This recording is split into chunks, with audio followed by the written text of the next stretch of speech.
میں اس لیے زندگی پیش کر رہا ہوں کہ یہ ہمارے بزرگوں کی زندگی ہے، یہ ان کی طرز زندگی ہے. پوری زندگی حضرت نے کبھی کسی کا دل نہیں دکھایا. ضرور طبیعت میں حدت تھی، تیزی تھی، بول دیتے تھے کبھی، لیکن فوراً معافی مانگتے تھے. مولانا طارق جمیل صاحب کو حضرت جب پاکستان تشریف لے گئے تھے تو یہ تو طالب علم تھے مولانا طارق صاحب تو، اور حضرت کی خدمت کرتے تھے، پاؤں دباتے تھے، حضرت کو وضو کراتے تھے، طالب علم تھے وہاں. اس کے بعد جب حضرت کی ملاقات حج میں ہوئی تو حضرت نے مولانا طارق صاحب کو دانت دیا، حضرت 5 سال پہلے، اور فرمایا طارق تم بیان کرتے ہو اور بیان کی وجہ سے تم میں غرور آ چکا ہے، اپنی اصلاح کی ضرورت ہے. یہ کہہ کر بہت سخت ڈانٹا، بہت سخت ڈانٹا. پھر 2-3 سال گزر گئے. ابھی 2 سال پہلے پھر مولانا ملنے گئے مولانا طارق صاحب. تو شیخ نے فرمایا طارق میں تمہیں تلاش کر رہا تھا کہ تم کب آؤ گے، اس لیے کہ میں نے 2-3 سال پہلے تمہیں ڈانٹا تھا. اب میری زندگی کا بھروسہ نہیں، میں تم سے معافی مانگنا چاہتا ہوں. تو سنو مولانا کا جملہ، مولانا طارق صاحب کا. حضرت آپ نہیں سناؤ گے تو کون کہے گا ہم کو، اس لیے کہ ہمارے سر پر بڑوں کی ضرورت ہے.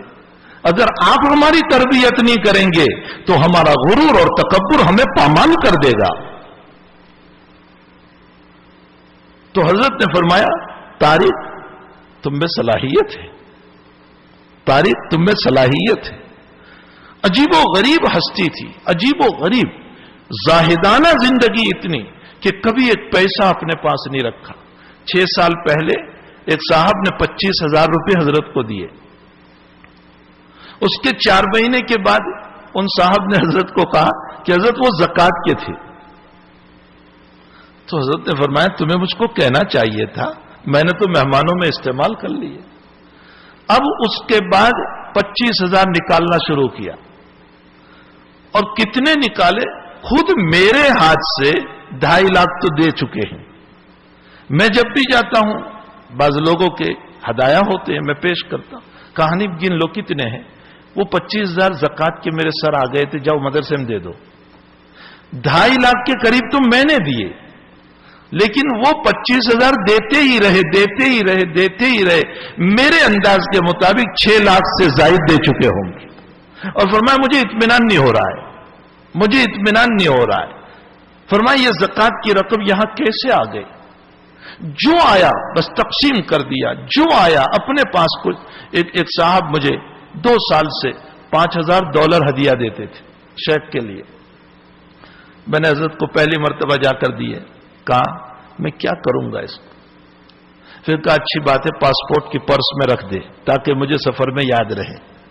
اور ایک صاحب یہاں سے مجھ کو 3 سال سے $500 ہدیہ دیتے، وہ بھی رکھ دیتے تھے. جب حج میں اور عمرے میں تشریف لے جاتے تو مکے اور مدینے میں جو حفظ قرآن کی مجلسیں چلتی ہیں ان مجلسوں کے سارے طلباء اور مدرسوں پر سب تقسیم کر دیتے. اتنا ہی نہیں، حضرت کا مزاج جب تیسرے سال بیمار ہوئے مدینہ شریف میں تو ابو بکر بن لادن جو مکے اور مدینے کا اتنا بڑا کانٹریکٹر، حرمین شریفین کا اتنا بڑا آدمی، وہ عیادت کے لیے آیا اور وہ سونا لایا اور حضرت کو تھیلی میں پیش کیا. تو حضرت سوئے ہوئے تھے. فرمایا کیا ہے اس میں؟ ملی یونس صلی اللہ علیہ وسلم کو کہا کیا ہے اس میں؟ تو ملی یونس رندیرا نے کہا کہ حضرت اس میں سونا ہے. فرمایا میں کیا کروں گا اس کو؟ جاؤ مارکیٹ میں بیچ دو اور اس کے پیسے مسجد نبوی میں جو تحفیظ کی کلاسیں چلتی ہے تقسیم کر دو. اپنے پاس کچھ نہیں رکھا، کچھ ایک پیسہ نہیں رکھا. میں آپ کو آپ کی زندگی کیا بتاؤں. جب ہم گجرات سے واپس چلتے تھے تو جتنا ہدیہ ہوتا تھا 2 لاکھ 2.5 لاکھ تو کہتے تھے پہلے اس پر زکات کتنی آتی ہے وہ نکالو. حالانکہ زکات آتی ہی نہیں، ابھی تو ہدیہ آیا ہے. کہتے تھے اس پر زکات کتنی آتی ہے وہ نکال. تو مجھ سے زکات نکلواتے تھے، کہتے تھے یہ غریب بچوں کو دے دے. اور باقی اب کتنے بچ گئے؟ میں کہتا تھا حضرت اتنے ہیں. تو کہتے تھے اچھا اس میں سے 10,000 جو ہے میرے رمضان کے خرچ رکھ دے اور باقی سارا مظاہر کے دونوں مدرسے میں آدھا آدھا تقسیم کر. 9 لاکھ کا حضرت نے مکان بنایا. صرف مکان بنایا تو پایا ڈالنے گئے. اس کے بعد گئے ہی نہیں، مکان پورا ہو گیا. نگرانی کرنے والے نے آ کر بتایا کہ حضرت مکان پورا ہو گیا. تو حضرت نے ایک وقف نامہ لکھا اور فرمایا میں مظاہر قدیم میں اس کو وقف کرتا ہوں. اور پھر کہنے لگے بھائی تمہاری تو اولادیں ہیں جو تمہارے مرنے کے بعد بھیجے گی، مجھے کون بھیجے گا؟ اس لیے میں اپنی حیاتی میں اپنی اولاد بنا کر جا رہا ہوں تاکہ وہ مجھے مرنے کے بعد ثواب پہنچتا رہے. ایصال ثواب کی روایت کی اذا مات الانسان انقطع عمله الا ثلاث، اس کی طرف اشارہ فرمایا. تو بہرحال میرے بھائیوں، زاہدانہ زندگی حضرت کی ایسی تھی کہ اپنے پاس کچھ نہیں رکھا، زمین پر سو کر کے زندگی گزار دی اور کچھ اپنے پاس نہیں، بس جس نے جو دیا پہن لیا، کھا لیا، مسئلہ ختم ہو گیا. اور بھوک کا عالم یہ ہے کہ کبھی بھوکے رہے تو 2 دن 3 دن، کبھی کسی کے سامنے بیان بھی نہیں کیا کہ میں بھوکا ہوں یا مجھے کوئی ضرورت ہے. بس اسی طرح کہ آپ کی زاہدانہ زندگی اور مصلحانہ زندگی ایسی تھی، تربیت کی زندگی ایسی تھی کہ ہماری جب تربیت فرماتے تھے. ایک مرتبہ سفر میں مجھے کہنے لگے وہ حدیث تو نے نہیں پڑھی، من نفس عن مؤمن قربتا من قرب الدنیا نفس اللہ عنہ قربتا من قرب الآخرہ. میں جب اس کو سنتا ہوں، فرمایا اللہ کے نبی نے فرمایا کہ جو دنیا کی کسی مومن کی مصیبت کو حل کرے گا اللہ اس کی آخرت کی مصیبت کو حل کریں گے. پھر اس پر مجھے جو جملہ فرمایا وہ مجھے آپ کو سنانا ہے. فرمایا جب دنیا کی مصیبت کسی کی حل کرنے پر اللہ آخرت کی مصیبت حل کرتا ہے تو تم دنیا میں کسی کی دین کی مصیبت کو حل کرو گے تو اللہ آخرت میں کتنی مصیبت حل کرے گا. دین کی مصیبت کیا ہے؟ بچہ غلط راستے پر چل رہا ہے، اس کی تربیت کر دی، کسی کا ایمان بنا دیا، کسی کے دل میں اللہ کا شوق پیدا کر دیا، کسی کے دل میں نبی کی عظمت پیدا کر دی. کسی کا بچہ غلط لائن پر تھا، آپ نے سمجھا بجھا کر اپنے سے قریب کیا اور اس کو دین کے راستے پر ڈال دیا. یہ جب دنیا کی مصیبت حل کرنے پر اللہ یہ دیتا ہے تو کسی کی دین کی مصیبت کے حل کرنے پر حق تعالی شانو ہماری آخرت کے کتنے مصائب کو حل فرمائیں گے. ایسی مصلحانہ تربیت فرماتے تھے، ایسے بہترین انداز میں تربیت. لوگ کہتے تھے حضرت سخت ہے، میں کہتا ہوں حضرت سے زیادہ شفیق کوئی نہیں تھا. دور سے ایسا لگتا تھا کہ حضرت سخت ہے، لیکن جب قریب جاتے تھے اور جو پیار آپ دیا کرتے تھے، جو محبت آپ دیا کرتے تھے، جو اخلاق اور سنت نبوی علی صاحب الصلاۃ والسلام کے ڈھانچے میں اتنے ڈھلے ہوئے تھے، اتباع نبوی میں ایسے ڈھلے ہوئے تھے، ایسے ڈھلے ہوئے تھے. کبھی ہم نے ایسا کیا کہ جب چپل یا جوتا یا موزے پہنانے کی باری آئی اور غلطی سے ہم نے بائیں پاؤں میں اگر پہلے ذرا بھی ڈال دیا تو یوں مارتے تھے، کہتے تھے سلیقہ نہیں آیا تم میں، ابھی تک نبی کی بغاوتوں ہی میں زندگی گزار رہے ہو. یہ جملہ کہتے ابھی تک نبی کی بغاوتوں ہی میں زندگی گزار رہے ہو، تمہیں نبی کا پیار کب ملے گا اگر نبی کے طریقوں پر نہیں چلو گے تو. بہت ڈانٹتے تھے. سنت نبوی کا بڑا اہتمام کروایا کرتے تھے، بہت زیادہ. ساری زندگی سنت نبوی کے خلاف کبھی نہیں سوئے. ہم نے دیکھا ہی نہیں کہ سنت نبوی کے خلاف کبھی سوئے ہو. مکہ شریف میں ٹیک لگا کر یوں بیٹھے ہوئے تھے، کسی نے چاکلیٹ دی، بڑے بڑے مالدار لوگ بیٹھے ہوئے تھے، یوں بیٹھ گئے سیدھے اور سیدھے بیٹھ کر چاکلیٹ کھائی. اب وہ مالدار لوگ ٹیک لگا کر بیٹھے ہوئے تھے اور کھا رہے تھے آئس کریم. حضرت پہلے سیدھے بیٹھ گئے، منہ میں چاکلیٹ رکھی اور اس کے بعد سب کو کہا سیدھے بیٹھ کر کھاؤ. میرے آقا نے پوری زندگی ٹیک لگا کر کبھی نہیں کھایا. وہاں تو کوئی پڑی ہی نہیں تھی کہ یہ مالدار ہے، اس کی دولت اور اس کا ہدیہ بن ہو جائے گا، یہ مجھے کچھ دے گا نہیں، کوئی سوال ہی پیدا نہیں ہو. فرمایا سیدھے بیٹھ کر کھاؤ. ہمارا حال، خود ہمارا حال یہ ہے، یوں ٹیک لگا کر کے ہم کھاتے ہیں، آئس کریم ہو یا فروٹ ہو یا کیا کیا ہو. فرمایا اللہ کے نبی نے ما اکل رسول اللہ صلی اللہ علیہ وسلم طعاما متقیا قط، اللہ کے نبی نے کبھی بھی ٹیک لگا کر کھانا نہیں کھایا، سیدھے بیٹھ کر کھاؤ. سنت نبوی کا بڑا اہتمام کروایا کرتے تھے، بہت زیادہ اہتمام. ایک مرتبہ سفر میں ہم لے کر چل رہے تھے، رات کی تھکاوٹ تھی، تہجد میں نہیں اٹھ پائے. فجر کی نماز کے بعد پورا مجمع ایسے بیٹھا ہوا تھا. اور ہم جو 2-4 شاگرد خدام تھے ساتھ میں تھے، حضرت نے دانتنا شروع کیا، فرمایا کمینوں مردودوں تم نے فجر تہجد نہیں پڑھی؟ کہنے لگے شیخوخت بگاڑتے ہو، شیخوخت بگاڑتے ہو۔ فرمایا اللہ کے وہاں نام نہیں چلتا، کام چلتا ہے، بڑے بننے سے کچھ نہیں ہوگا۔ فرمایا کام کرو اس کا، دنیا میں تمہارے باپ کو بھی کام پسند ہے تو اللہ کو بھی کام پسند ہے۔ اور پھر فرمایا، بہت دل کی بات حضرت نے فرمائی، فرمایا ڈاکٹروں کے پاس روزانہ آتے جاتے رہو، کوئی شفا تھوڑے ہی ہوگی، صرف آنے جانے سے کیا ہوگا؟ ارے تمہارا زکام بھی اچھا نہیں ہوگا جب تک کہ ڈاکٹر سے مرض بیان کر کے دوا نہ لو۔ فرمایا اللہ والوں کے پاس، پیر کے پاس روزانہ ساتھ میں رہنے سے اور میری سائیکل گھسیٹنے سے کچھ نہیں ہوگا جب تک کہ اپنی اصلاح کی فکر نہ کرو۔ سخت طریق پر ہماری پکڑ کی۔ جب میں چھوڑنے گیا پھر سہارنپور تو کہنے لگے حضرت کہ بہت داد دیا۔ میں نے کہا حضرت آپ کی صلواتیں ہمارے لیے سوغات ہے، آپ کا دانتنا ہمارے لیے تو سوغات ہے، ہماری تربیت کون کرے گا؟ ہمیں کون بنائے گا؟ یہ غرور تکبر سے کون نکالے گا؟ ہمیں تواضع کی زندگی میں کون لے جائے گا اگر ہمارے بڑے ہمیں اس طرح پر نہ داتے؟ بہرحال مصلحانہ زندگی حضرت کی ایسی تھی کہ اس طرح تربیت فرماتے تھے۔ اس طرح پر ایک مرتبہ حضرت مفتی احمد صاحب خلوت میں ملنے کے لیے آئے تو میں نے کہا حضرت مفتی صاحب تشریف لائے اور کچھ بات کرنا چاہتے، کہا اچھی بات ہے بلا لے۔ بلا لیا، پھر کہنے لگے احمد سنو، پھر کچھ باتیں ہوئی، اس میں حضرت نے خاص طور پر جملہ فرمایا، احمد تربیت اولاد پر نگاہ رکھو، تربیت اولاد پر نگاہ رکھو۔ اور پھر فرمایا علماء کا حال یہ ہے کہ اپنی اولادوں کی فکر نہیں کرتے، تربیت اولاد پر نگاہ رکھو۔ اس طرح کے کئی اس انداز سے حضرت تربیت فرماتے تھے کہ دل کو کبھی چوٹ بھی نہیں لگتی تھی، محبت اور پیار کے اندر بہت اچھے انداز میں تربیت فرمایا کرتے تھے۔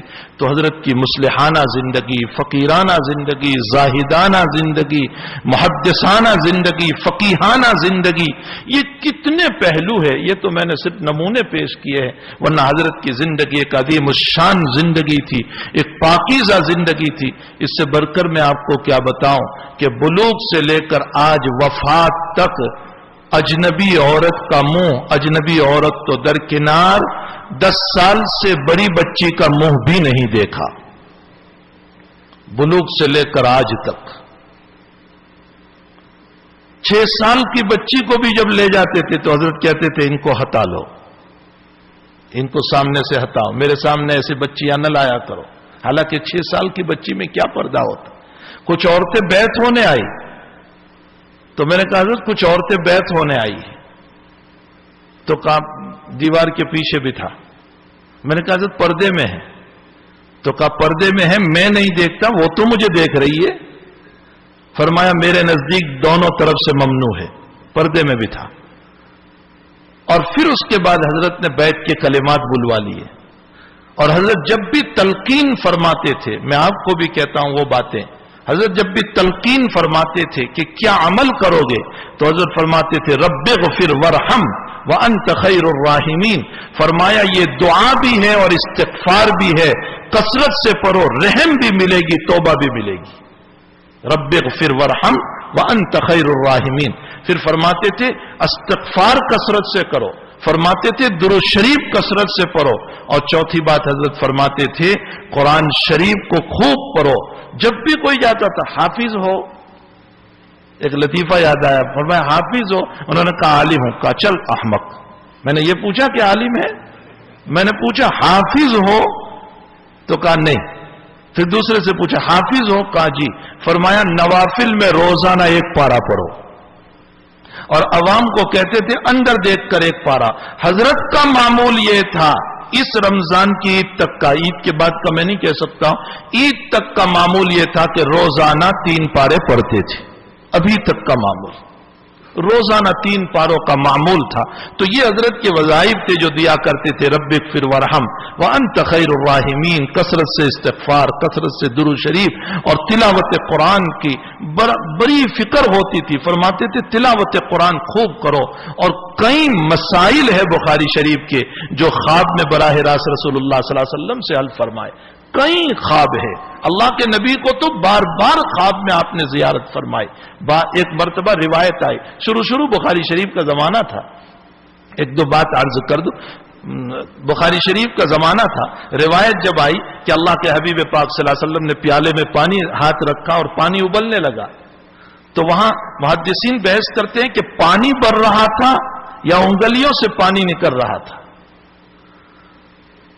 عام علماء فرماتے ہیں کہ انگلیوں سے نکل رہا تھا، اس لیے کہ کمال معجزہ تبھی ہے. اور شیخ الاسلام ابن تیمیہ فرماتے ہیں کہ پانی بڑھ رہا تھا. شیخ نے درس میں ابن تیمیہ کی تردید کی اور فرمایا پانی سے پانی کا بڑھنا کمال نہیں ہے، وہ تو کنویں میں بھی بڑھتا ہے. یہاں تو اصل معجزہ بتانا تھا. کمال معجزہ یہ ہے کہ انگلیوں سے نکل رہا ہو. یہ بات درس میں فرمائی. رات میں دیکھا رسول اللہ صلی اللہ علیہ وسلم تشریف فرما ہے، پیالہ ہے اور ہاتھ رکھا ہوا ہے اور پانی بڑھ رہا ہے. حضرت شیخ رحمۃ اللہ علیہ حیات تھے. حضرت کو یہ خواب پوچھا تو حضرت نے فرمایا کل کیا سبق پڑھایا تھا یونس تم نے؟ تو پورا سبق ریپیٹ کیا. جب اس حدیث پر پہنچے تو حضرت نے فرمایا کہ اللہ کے نبی تجھے یہ بتانا چاہتے ہیں کہ یہ امر موہوم ہے. یہ بھی ہو سکتا ہے کہ پانی بڑھ رہا ہو اور یہ بھی ہو سکتا ہے کہ انگلیوں سے نکل رہا ہو. ایک پر تیقن کر کے دوسرے کی تردید کیوں کی؟ نبی تجھے یہ بتانا چاہ رہے ہیں. ایسے کئی خوابات ہیں. اور استحزار روایت جیسے ابھی حضرت مولانا نے کہا، استحزار روایت تو یہ تھا کہ حضرت شیخ اپنی مجلس میں کہتے تھے ابھی یونس یہ روایت کہاں ہے؟ حضرت کہتے تھے حضرت فلاں فلاں جگہ پر یہ روایت ہے.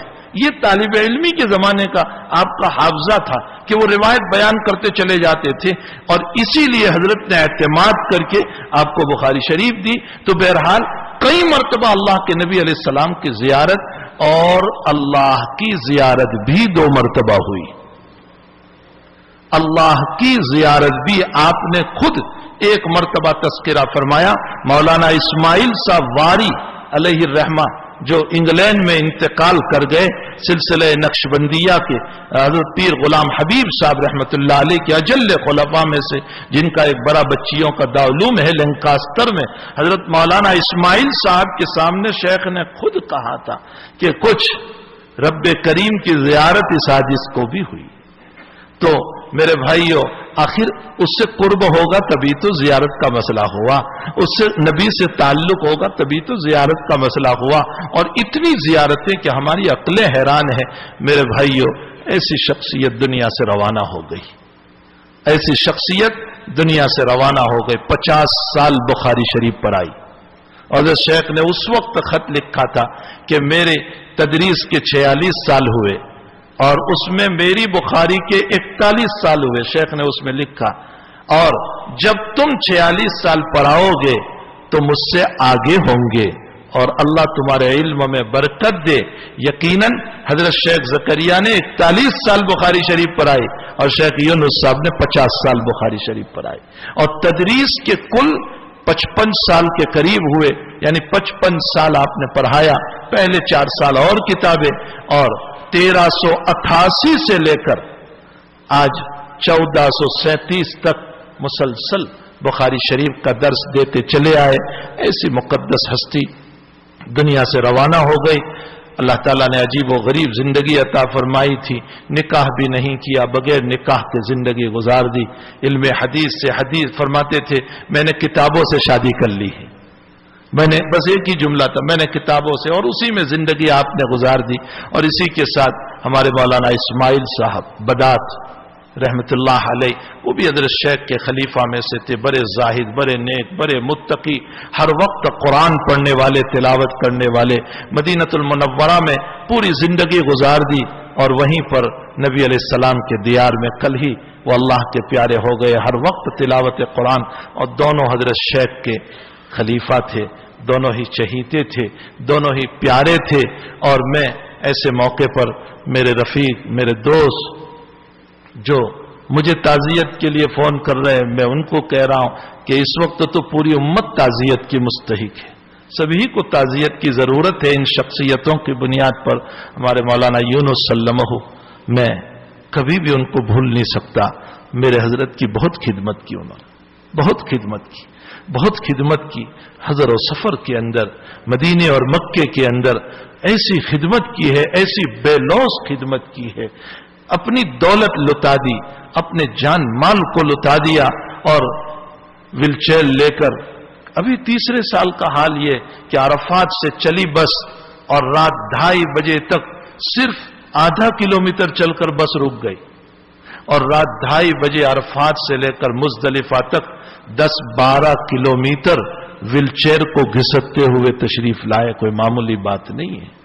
وہاں کے حالات جو سامنے ہیں، راستے میں لوگ سوئے ہوئے ہیں، اور ویل چیئر کا گھسیٹنا، اور پھر انہی حالات کے اندر حضرت کو عمرہ کرانا اور طواف کرانا اور سعی کرانا اور جمرات پہ لے جانا، بہت عجیب و غریب اس اللہ کے بندے نے خدمت کی ہے۔ اللہ ان کو بھی جزائے خیر عطا فرمائے، اور حضرت کے جتنے مجازین ہیں، جتنے خلفاء ہیں، جتنے شاگردان ہیں، جتنے مریدین ہیں، بہت زیادہ، ایک بہت بڑا حلقہ ہے حضرت کا، بہت بڑا حلقہ ہے، جن کو حضرت روتا ہوا چھوڑ کر اس دنیا سے تشریف لے گئے۔ حضرت مولانا عبد الرحیم صاحب ہمارے مطالعہ علیہ الرحمہ، جو ہمارے حضرت مولانا محمد یوسف صاحب دامت برکاتہم العالیہ کے بڑے بھائی، چپاتا میں جب دارالعلوم قائم کیا تھا تو بڑی مزے کی بات، حضرت عبد الرحیم صاحب کو انتہائی مجھ سے قلبی تعلق تھا، تو میں سہارنپور تھا، تو مجھے کہا کہ شیخ سے کہو کہ تمہیں چپاتا آنا ہے۔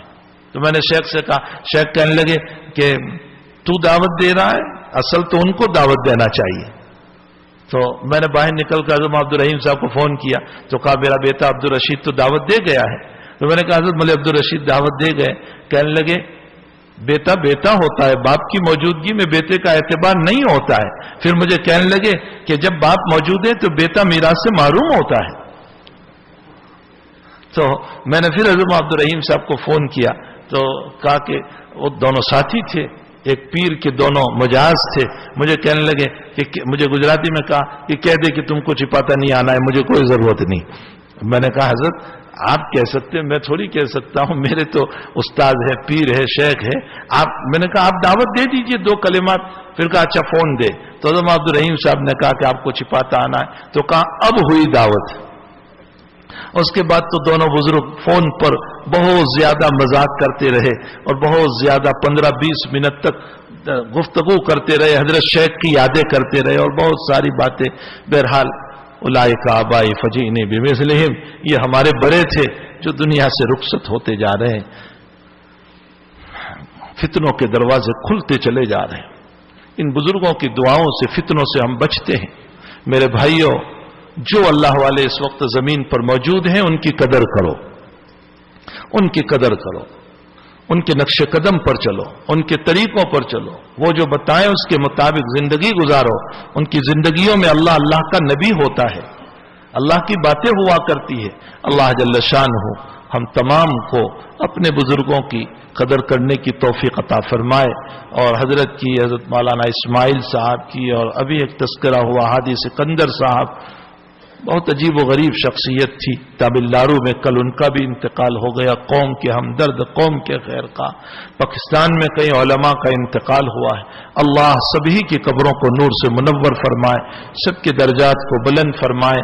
میں نے بطور نمونہ کے 2-4 باتیں کہی ہے، ورنہ شیخ کی زندگی ایک بہت بڑی ہے جس سے ہمیں بہت کچھ رہنمائی ملتی ہے۔ حق تعالی جل شانہ ہمیں اپنے اکابر کی زندگی پر عمل کرتے ہوئے حضور پاک صلی اللہ علیہ وسلم کی سنتوں پر پہنچنے کی توفیق عطا فرمائے۔ دوبارہ میری علماء سے گزارش ہے، آپس کے اختلاف سے بچو، محبت سے رہو، پیار سے رہو، ایک دوسرے کی تنقیص نہ کرو، ایک دوسرے کی بدنامی کا کوئی لفظ ہم استعمال نہ کریں جس کی وجہ سے ہمارے ہی ہم جنس، ہمارے ہی علماء کا دل دکھ جائے اور ان کے دلوں کو ٹھیس پہنچے۔ اختلاف ہوتا ہے، آپس میں خود مل لو، آپس میں مل کر مسئلے کو حل کرو، کبھی تکبرانہ کلمے نہ بولو، برائیوں کی باتیں نہ کرو، بہت شان ہم اپنی نہ بتائیں۔ میرے بھائیوں، ہماری کیا شان ہو سکتی ہے؟ کل کو قبر میں جانا ہے، اللہ کے سامنے ہم سب کو حاضر ہونا ہے. تکبرانہ کلمات سے باز آئے, ہمارے بزرگوں کے نقش قدم پر چلے.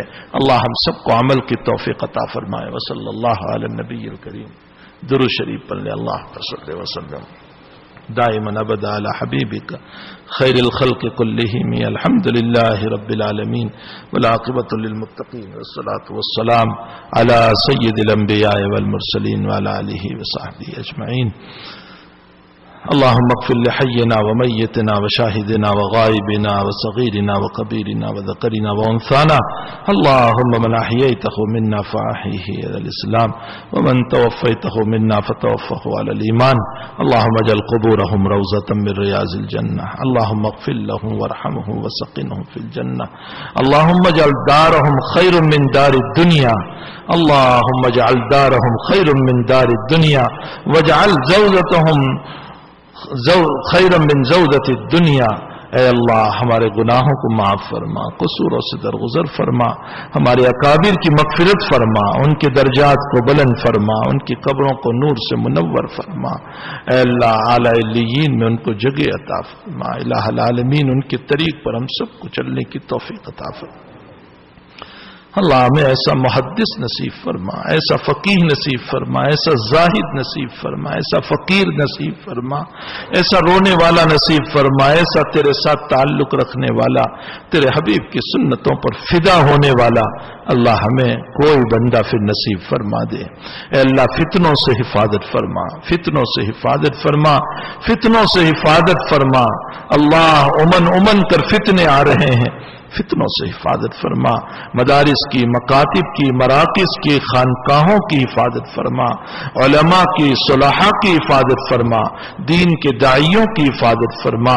اے اللہ عوام و خواص کی حفاظت فرما, مرد و عورت کی حفاظت فرما. اے اللہ مرد و عورت کی حفاظت فرما. اللہ مرد و عورت کی حفاظت فرما, ہماری نسلوں کی حفاظت فرما, ہماری اولادوں کی حفاظت فرما. اے اللہ ہماری اولادوں کی حفاظت فرما, ہماری بھی تربیت فرما, ہمیں بھی تیرے نیک بندے بن کر زندگی گزارنے کی توفیق عطا فرما, زاہدانہ زندگی عطا فرما. اے اللہ تجھ سے تعلق رکھنے والی زندگی ہم سب کو نصیب فرما. الہ العالمین جن جن لوگوں نے حضرت کی خدمت کی ہے اور بزرگوں کی خدمتیں کی ہے ان سب کو جزائے خیر عطا فرما. خصوصاً ہمارے ولی وسلم اور جتنے اللہ خدام ہیں ان سب کو جزائے خیر عطا فرما, سب کو بہترین بدلہ عطا فرما. اب وہ شیخ دیکھنے کو نہیں ملے گا, اب آنکھیں ترستی رہے گی, اس کا چہرہ غائب ہو گیا. اللہ ہمیں ان کی باتوں پر عمل کی توفیق عطا فرما. اللہ اس مجمع کو قبول فرما. اللہ اس مجمع کی جائز تمناؤں کو, حاجات کو پورے فرما.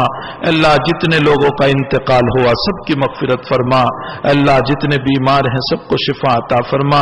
سب کی پریشانیوں کو, مصیبتوں کو حل فرما, دور فرما. اے اللہ ہم تمام کی بگڑی بنا دے اور ہماری ضرورتوں کو دست غیب سے پورا فرما دے.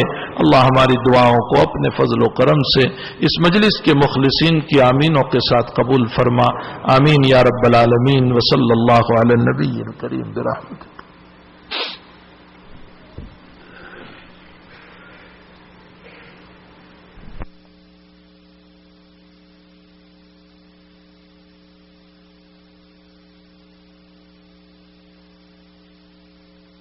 www.attableek.com, the reviver of